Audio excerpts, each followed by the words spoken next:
బెంగ పెట్టుకోకమ్మా, వచ్చి నా వీపు మీద కూర్చో అన్నారు. అంటే అమ్మ చూసిందిట, పక్కున నవ్వింది. వానరుని యొక్క చేష్టితమును బయట పెట్టాడు. ఎందుకని? అప్పటికి స్వామి చిన్నవారై ఉన్నారు, పిల్లి పిల్లంత వారై ఉన్నారు. అమ్మ వచ్చిన వీపు మీద కూర్చోమ్మా, 100 యోజనముల సముద్రాన్ని దాటించి ఆవలి ఒడ్డుకు తీసుకెళ్లి ప్రస్రవణ పర్వత శిఖరముల మీద కూర్చున్న రామచంద్రమూర్తి యొక్క పాదార విందముల యందు సమర్పించి కృతకృత్యుడనవుతానమ్మా అన్నారు. అంటే అమ్మ నవ్వి ఓ మాట అంది. ఎంత మాట అన్నావోయ్ హనుమా, నువ్వే ఇంత స్వరూపమా, నీకో ఇంత వీప, ఆ వీపు మీద నేను కూర్చోనా, నువ్వు నన్ను తీసుకెడతావా, నీ వానర బుద్ధి బయట పెట్టావోయ్ అంది. అంటే పాపం అంతకు ముందు ఎవరి చేత అధిక్షేపింపబడి ఎరగడు మహానుభావుడు. అంత మాట నేసింది అమ్మ నన్ను. ఇదే నా స్వరూపం అనుకుంటోంది. నా స్వరూపం ఏమిటో అమ్మకి చూపించాలనుకున్నాడు.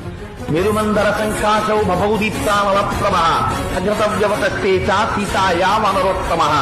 ఒక్కసారి మేరుపర్వత శిఖరాలు ఆకాశాన్ని చుంబిస్తూ ఎలా ఉంటాయో అంత స్వరూపాన్ని పొందేసి పెద్ద పెద్ద పాదాలతో, పిక్కలతో, మోకాళ్లతో, బలిసినటువంటి తొడలతో, సన్నటి నడువుతో, విశాలమైనటువంటి వక్షస్థలంతో, శంఖం లాంటి కంఠంతో, కాల్చిన పెనం లాంటి ముఖంతో, వాడి అయినటువంటి కోరలతో, పచ్చటి కన్నులతో, పెద్ద శిరోజములతో, మహానుభావుడు పరిఘల వంటి భుజములతో, పెద్ద పెద్ద వేళ్లతో, అంతంత అరిచేతులతో స్వామి నిలబడేటప్పటికీ అంత పైకి చూసి అమ్మ ఆశ్చర్యపోయింది.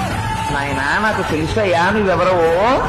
100 యోజనముల సముద్రాన్ని నీ దర్శన సామర్థ్యమును ప్రకటించి దాటి వచ్చిన రోజునే గుర్తించాను నువ్వెవరో.